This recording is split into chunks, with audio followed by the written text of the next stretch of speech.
दोस्तों नमस्कार। स्वागत है आपका दूसरी भाग में। पहले भाग में हमने ये चर्चा की थी कि सेट क्या होता है और यदि कोई एलिमेंट जो है एलिमेंट या ऑब्जेक्ट वो जो है वो सेट के अंदर होता है तो उसे कैसे दिखाते हैं, हम उसे कैसे लिखते हैं। तो इसकी चर्चा हमने की थी पहले भाग में। तो यदि आपने नहीं देखा हो तो देख लीजिए। और हम चालू करते हैं अभी दूसरा भाग जहाँ पे हम सीखने वाले हैं कि सेट को कैसे लिखते हैं, मतलब कैसे दिखाते हैं, मतलब उसे लिखने का तरीका क्या है और कितने तरीके हैं। देखिए, रिप्रेजेंटेशन ऑफ सेट मतलब लिखने का तरीका, उसे कैसे दिखा सकते हैं हम लोग। हमारे पास दो मेथड्स हैं। सबसे पहला है रूस्टर और टैबुलर फॉर्म। मतलब जो हम ज़्यादातर इस्तेमाल करते हैं वो ये होता है रूस्टर फॉर्म या टैबुलर फॉर्म। मतलब उसमें क्या है कि हम एलिमेंट्स को अच्छे से लिखते हैं कॉमास के द्वारा। जैसे कि ठीक है, वो आएगा, चिंता मत कीजिए उसकी। और एक और है सेट बिल्डर फॉर्म। मतलब इसमें क्या है ना, हम छोटी तरीके से लिखते हैं। मतलब मान लीजिए कोई सेट में 100 एलिमेंट्स हो या 1000 एलिमेंट्स हो या 10,000 एलिमेंट्स हो, तो उसे लिखते बैठ जाएंगे तो होए होए होए होए हमारी 11वीं और 12वीं तो हो जाएगी। तो उसमें क्या करें, तो इसीलिए क्या करते हैं, हम उसे छोटे तरीके से लिखते हैं, कंसाइज करके, मतलब छोटा करके। उन सबकी एक कॉमन प्रॉपर्टी होती है और उसे हम लिखते हैं, जो है सेट बिल्डर फॉर्म। अभी ध्यान से देखना, ये रूस्टर फॉर्म क्या होता है। रूस्टर फॉर्म में हम क्या करते हैं, सभी एलिमेंट्स जो है ना वो लिखे जाते हैं कॉमास के द्वारा। ठीक है, कॉमास रहते हैं और वो ब्रेसेस में रहते हैं, ऐसे फ्लावर ब्रैकेट। ठीक है, फूलों का ब्रैकेट ठीक है। तो पहला एग्जांपल है set of first three natural numbers is 1 2 3। अब ध्यान से देखना, यहाँ पे तीन एलिमेंट्स है, पहले तीन नेचुरल एलिमेंट्स तो ऑब्वियसली 1 2 3 ही होते हैं ना। और यहाँ पे देखना, यहाँ पे कॉमा है। ठीक है, एक एक एलिमेंट या ऑब्जेक्ट के बाजू में एक कॉमा है और एक फ्लावर ब्रैकेट में है। ठीक है, ब्रेसेस के अंदर है। समझ आ रहा है ना कि कैसे लिखना है, क्या लिखना है। अभी मान लीजिए set of colours in rainbow. अभी रेनबो में क्या क्या रंग है आपको पता है, विप जी, और फिजिक्स में पढ़ते होंगे ना, विप जी और violet, indigo, blue, green, yellow, orange, red, विप जी और। ठीक है, तो वही है जी यहाँ पे। और क्या है, उदाहरण पांडव, अरे बाप रे, महाभारत, वाह वाह वाह। महाभारत में पांडव कौन कौन होते हैं, युधिष्ठिर, भीम, नकुल, अर्जुन, नकुल, सहदेव। तो अब समझ आ गया ना, जब बेसिकली एक कॉमा रहता है एलिमेंट्स के बीच में, एलिमेंट्स या ऑब्जेक्ट के बीच में, और फ्लावर ब्रेसेस ऐसे रहते हैं। आशा करता हूँ कि इतना तक आपको समझ आ चुका है। और एक example, set of all even positive integers less than 7। मतलब इवन नंबर भी है और 7 से कम भी है, तो क्या क्या होंगे, 2 4 6। ठीक है, तो अब समझ आ गया ना कि रूस्टर फॉर्म क्या होता है, कैसे इस्तेमाल करते हैं, बेसिक बेसिक एग्जाम्पल। अच्छा हाँ, अब ध्यान से देखना, रूस्टर फॉर्म के ना कुछ प्रॉपर्टीज होते हैं। मतलब लिखने की मतलब उसके अंदर क्या क्या प्रॉपर्टीज है देखना। रूस्टर फॉर्म में ना आप जिस संख्या में, संख्या बोलते हैं, मतलब जिस ऑर्डर में लिखेंगे ना वो ज्यादा मायने नहीं रखता है। उसका मतलब क्या है, मान लीजिए मेरे पास 1 2 3 है। अब इसको ऐसे भी लिख सकते हैं 1 3 2, दोनों सही है। ठीक है, दोनों के दोनों सही है। मान लीजिए आप एडवांस का जेई एडवांस्ड का एग्जाम दे रहे हो और मल्टीपल चॉइस आंसर है। ठीक है, तो पहला ऑप्शन ऐसे हो सकता है कि 6 7 4। ठीक है, वो पहला ऑप्शन। दूसरा ऑप्शन ऐसे हो सकता है 7 6 4। और तीसरा ऑप्शन और कुछ, और चौथा ऑप्शन और कुछ। ठीक है, तो अगर मेरा आंसर ये है तो ये भी सही है। समझ आ रहा है ना, तो इधर उधर लिखना चलता है।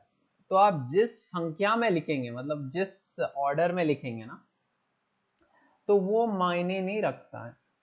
और तो मैं इसको 1 2 3 लिख सकता हूँ, 1 3 2 भी लिख सकता हूँ, 3 1 2 भी लिख सकता हूँ। अच्छा ठीक है, तो इस वीडियो में ना आपके लिए मैंने 5 प्रश्न रखे हैं। ठीक है, 5 प्रश्न। तो जैसे ही प्रश्न दिखेगा आप वीडियो को पॉज करके थोड़ा सोचना, और जैसे ही आपको पांचों के पांच के प्रश्न सही उत्तर मिले, मतलब अंत में मुझे बता देना वीडियो के अंत में कि कितने सही आए हैं। कैसे बता सकते हैं, कमेंट बॉक्स में। ठीक है, चलो, तो पहला प्रश्न है, पॉज करके सोच सकते हो। हाँ, what are the total number of ways of representing the set A B C in roster form. मतलब मैं कितने तरीकों में इसे लिख सकता हूँ। अभी अभी तो समझाया था ना, इसको मैं ए बी सी लिख सकता हूँ, इसको मैं ए सी बी लिख सकता हूँ, वगैरह वगैरह। तो कितने, देखो ए बी सी, पहले ए को फिक्स रखना, ए को फिक्स करना, बी सी को इधर उधर करना, फिर बी को शुरुआत में लेके आओ, फिर ए सी आएगा, फिर सी ए आएगा, फिर सी को शुरुआत में लेके आओ, फिर ए बी आएगा, फिर बी ए आएगा। तो कितने आ रहे सर? मुझे तो 1 2 3 4 5 6 बचपन में पढ़ाए होंगे ना टीचर, तो 6 तरीके। तो 6 तरीकों में मैं इस आंसर को लिख सकता हूँ। ठीक है, हाँ आगे बढ़ते हैं। और एक प्रॉपर्टी क्या है, यदि आप रूस्टर फॉर्म में लिखेंगे ना, एलिमेंट जो है वो रिपीट नहीं होता है, all elements are taken as distinct. उसका मतलब क्या है, ध्यान से देखो, उदाहरण से ना चीजें और अच्छे समझ आती है। ध्यान से देखना, the set of letters forming the word school, इसमें देखना ओ जो है ना 2 बार आ रहा है। मैंने क्या बताया, एक एलिमेंट 2 बार नहीं रह सकता है, केवल डिस्टिंक्ट एलिमेंट्स ही रहते हैं। ठीक है, मतलब डुप्लीकेट नहीं चलता, केवल असली माल रहता है रूस्टर फॉर्म में। ठीक है, डुप्लीकेट का सवाल ही नहीं है। इसीलिए क्या है, एस सी एच ओ 2 बार नहीं आता, एक ही बार लिखना है, और एल। और एक और प्रॉपर्टी मैंने अभी अभी पिछले स्लाइड में पढ़ाया था ना आपको, कि ऑर्डर मायने नहीं रखता है, मतलब आप जिस ऑर्डर में लिखेंगे वो मायने नहीं रखता है। तो मैं इसको HOLCS भी लिख सकता हूँ, दोनों सही है। और अच्छा, अभी एक और प्रश्न, पॉज करके सोचना, what is the set of letters forming the word independence? तो क्या क्या आएंगे जी, बताया था ना, केवल असली माल चलेगा, डुप्लीकेट नहीं चलता है यहाँ पे। तो आई आएगा, एन आएगा, डी आएगा, ई आएगा, पी आएगा। होए होए, ई तो पहले आ गया, फिर से एन भी आ गया, फिर डी भी आ गया, फिर ई नहीं आएगा, सी, हाँ ये सही माल है। तो अभी क्या क्या आएगा, INDEPC। बस, अगर ये आपका आंसर है तो बढ़िया है जी, नहीं तो एक और बार समझ लीजिए कि आप क्या नहीं समझे। ठीक है, तीसरा प्रश्न, what is the set of all natural numbers which divide 42?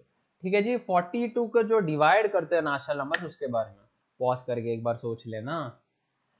तो क्या क्या आएगा आंसर? अरे सर मैं तो सुन रहा था, मैंने सुना था। सबसे पहले एक तो आएगा, every number is divisible by 1, बचपन से पढ़ते हुए आ रहे हैं। हाँ, बचपन ही अच्छा था ना। बड़े होते होते किताबों का साइज भी बढ़ रहा है, और माँ बाप की आशाएं भी बढ़ रहे हैं। और माँ बाप छोड़ दो, रिश्तेदारों के आशा तो माँ बाप से भी ज्यादा बड़े हो जाते हैं। बेटा IIT मिल जाएगा ना, बेटी डॉक्टर बन जाओगी ना, ये चलता रहता है। और क्या है नेचुरल नंबर दूसरा, दो भी 42 को डिवाइड करता है, हाँ, क्योंकि 42/2 जो है ना वो 21 होता है। 21, हाँ 21। 3, हाँ सही है। 4 सही है। 5 नहीं डिवाइड करता। 6 सही है, क्योंकि 6 भी 42 को डिवाइड करता है ना। 42/6 7 होता है, और 7 भी डिवाइड करता है। और क्या हालचाल, 8 ना, 9 ना, 10 ना, और क्या आता है, 7 6 4, 4 डिवाइड करता है क्या इसको? नहीं, सॉरी, 4 नहीं डिवाइड करता इसको, 4 नहीं डिवाइड करता। और क्या आएगा, 1 2 3 6 7, और 2 मतलब 3 इंटू 14, तो 2 इंटू 21, और 42 खुद अपने आप को डिवाइड करता है। Every number is divisible by itself and 1, तो ये हो गया आपका आंसर। हाँ जी, आगे बढ़ते हैं। आगे बढ़ते रहना चाहिए, क्या करें, दुनिया थोड़ी ना हमारे लिए रुकती है, दुनिया तो आगे बढ़ती रहती है। हमें हमें हमें भी बस आगे बढ़ते रहना है। वाह जी वाह, चलिए आगे बढ़ते हैं। पॉज करके सोच लेना इसका answer. What is the set of all natural numbers which are greater than 40? मतलब 40 से ऊपर है जी, और 60 से कम है, और 3 से भी डिविजिबल है। 40 से ऊपर क्या क्या आएगा? 41, ठीक है सर, 41 तो आ गया। 42, अच्छा मुझे ये बताना कि 3 से कोई नंबर डिवाइड होता है कि नहीं, कैसे पता लगेगा? उसका हालचाल कैसे पता चलेगा कि वो 3 से डिवाइड होता है कि नहीं, कैसे पता चलेगा? अरे बहुत सिंपल टेक्निक है जी, डिविजिबिलिटी रूल पढ़ा है ना बचपन में, कि अगर कोई नंबर के सम ऑफ डिजिट्स जो है वो अगर 3 से डिविजिबल है, तब नंबर भी 3 से डिविजिबल होता है। अगर नंबर के सम ऑफ डिजिट्स 3 से डिविजिबल है, तो नंबर भी 3 से डिविजिबल होता है। क्यों क्यों होता है ऐसा, क्यों ये रूल फॉलो होता है, मतलब क्यों ये रूल काम करता है? बैठ के सोचना, थोड़ी सी सोचना, दिमाग को थोड़ा चलाओ भाई, दिमाग को थोड़ा चलाओ, ठीक है। तो 41 देखो, 41 4 प्लस 1 5, नहीं 5 तो 3 से नहीं डिविजिबल होता है। अच्छा ठीक है, 4 प्लस 2 6, 6 3 से डिविजिबल होता है, हाँ। तो 42 ठीक है, तो 42 डिविजिबल हो जाता है। 42 को और 3 डाल दो, 42 के बाद आएगा 45, इसको मैं हटा देता हूँ क्योंकि ये डिविजिबल नहीं है। 45 के बाद और 3 लगा दो, 48, ऐसे करते करते आपका आंसर आ जाएगा ये 57 तक। 60 को नहीं लेना है जी, 60 हाँ 60 से, 60 तो डिविजिबल है 3 से, पर मुझे 60 से कम चाहिए, मतलब 59 तक की मेरी चेकिंग होगी, ठीक है। चलो भाइयों और बहनों, और एक प्रश्न आप सभी के लिए, पॉज करके सोच लेना, थोड़ा दिमाग तो इस्तेमाल करो। अरे दिमाग है तो इस्तेमाल करने के लिए ही ना, अरे थोड़ा तो इस्तेमाल कर लीजिए जी, ठीक है। अभी समझाता हूँ आंसर।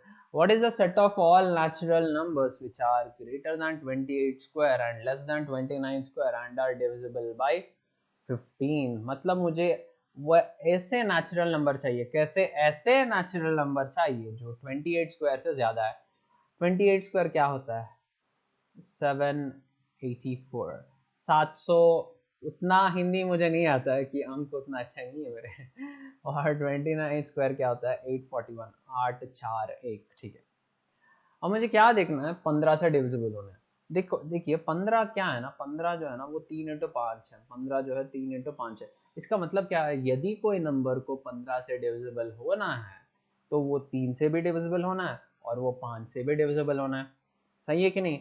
बात सही है कि नहीं, बताते रहिए। तो 3 से डिविजिबल होना मैं अभी अभी आपको समझाया हूँ। यदि कोई नंबर के सम ऑफ डिजिट्स 3 से डिविजिबल है तो वो नंबर 3 से डिविजिबल है। और 5 से डिविजिबल है कि नहीं मुझे कैसे पता चलता है?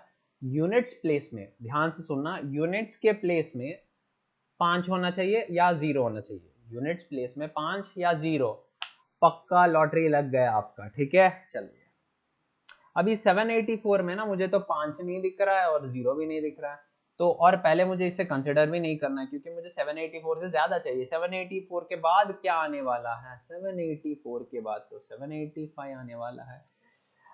हाँ ठीक है, तो ये 5 से डिविजिबल है क्या? या हाँ सर ये तो 5 से डिविजिबल है, क्यों, कैसे, बताइए। अभी बताता हूँ, क्योंकि यहाँ पे यूनिट्स प्लेस में 5 है तो ये 5 से डिविजिबल है।